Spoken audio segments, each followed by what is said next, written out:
My name is Renton. I am a poet and performer, and my project is based on the history of the Blindcraft factory in Edinburgh and the Blind Asylum, which came before it. It's a poetic trail located on Cycle Route 1 between the Innocent Tunnel and the Jewel. And there will be poems inspired by my research into the institution and the complexities that I came across as I researched it, and they'll be available to pick up from wee boxes that are kind of scattered along the path. And there's also going to be a film version of the trail for people who would rather access it from home.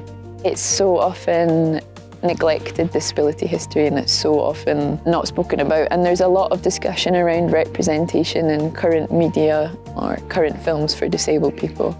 But it's also particularly important, I think, to see yourself reflected in history. And we know that representation isn't brilliant at the moment. So if you don't have the opportunity to see yourself reflected in current times, and then you look back and it's like you didn't even exist in history at all, that can really affect your own self-concept or your own understanding of your disability. I hope that on one level that it brings this particular story to life for people, and that people who are coming along this side of the path can kind of dip in and out of it. They can be here for the whole thing, or they can find odd poems as they go. A new skin is to be expected. Cities are their own animal. But where does history go when we've had enough of it?